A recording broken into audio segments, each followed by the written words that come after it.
Kesempatan ini saya akan menjelaskan hak milik atas tanah.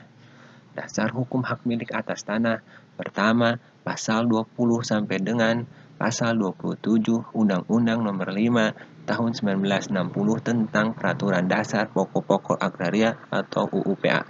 Kedua, Peraturan Pemerintah Nomor 38 Tahun 1963 tentang penunjukan badan-badan hukum yang dapat mempunyai hak milik atas tanah.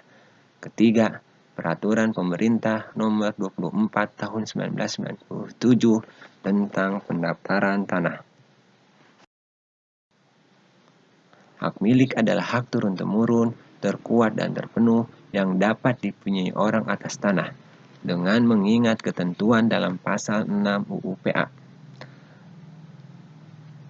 Hak turun-temurun artinya hak milik tidak ada jangka waktu dan dapat diwariskan. Terkuat dan terpenuh artinya hak yang paling kuat di antara hak-hak lain, seperti hak guna bangunan, hak guna usaha, dan hak pakai. Terkuat dan terpenuh berarti juga di atas hak milik dapat berdiri hak guna bangunan dan hak pakai atas tanah.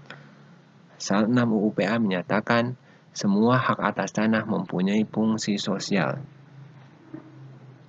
Hak milik mempunyai fungsi sosial bermakna luas.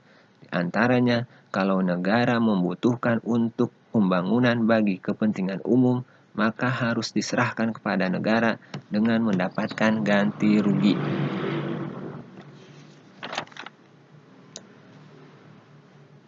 Fungsi sosial juga bermakna bahwa hak milik atas tanah tidak boleh ditelantarkan, sehingga menjadi semak belukar yang membahayakan orang lain.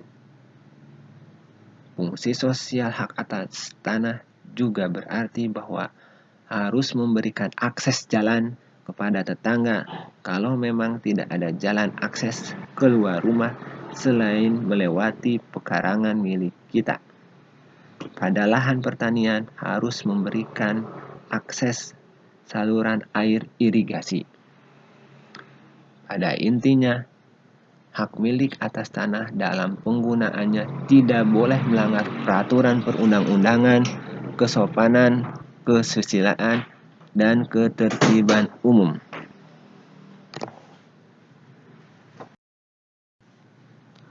Pasal 7 UU-PA menyatakan untuk tidak merugikan kepentingan umum, maka pemilikan dan penguasaan tanah yang melampaui batas tidak diperkenankan. Batas kepemilikan tanah tergantung dari kepadatan penduduk. Untuk tanah pertanian 6 hektar sampai 20 hektar. Untuk tanah perkotaan maksimal 5.000 meter persegi atau 5 bidang tanah.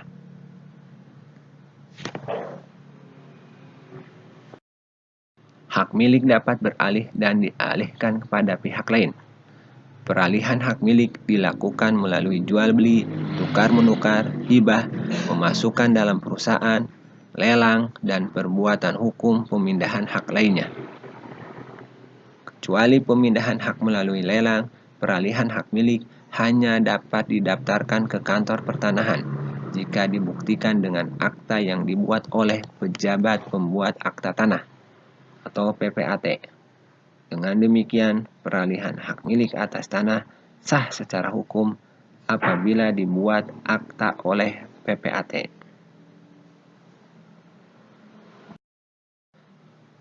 Yang dapat mempunyai hak milik atau subjek hak milik: pertama, WNI. Kedua, badan-badan hukum yang ditetapkan oleh pemerintah, yaitu pertama, bank-bank yang didirikan oleh negara. Kedua, perkumpulan-perkumpulan koperasi pertanian. Ketiga, badan-badan keagamaan. Keempat, badan-badan sosial. Hak milik hanya dapat dialihkan kepada subjek hak milik dan tidak melanggar prinsip nasionalitas. Hak milik tidak dapat dipunyai oleh orang asing atau dialihkan kepada orang asing. Kepemilikan hak milik atas tanah tidak boleh melanggar prinsip nasionalitas. Artinya, orang asing yang sudah berlakunya UU-PA memperoleh hak milik karena pewarisan, tanpa wasiat, atau percampuran harta, karena perkawinan atau warga negara Indonesia yang mempunyai hak milik dan setelah berlakunya undang-undang ini kehilangan kewarganegaraannya.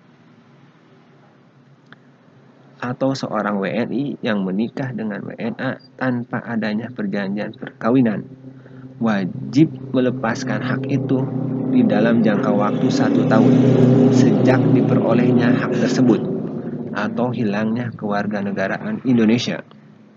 Jika sesudah jangka waktu tersebut terlampaui, hak milik tersebut tidak dialihkan, maka hak tersebut hapus karena hukum dan tanahnya jatuh pada negara.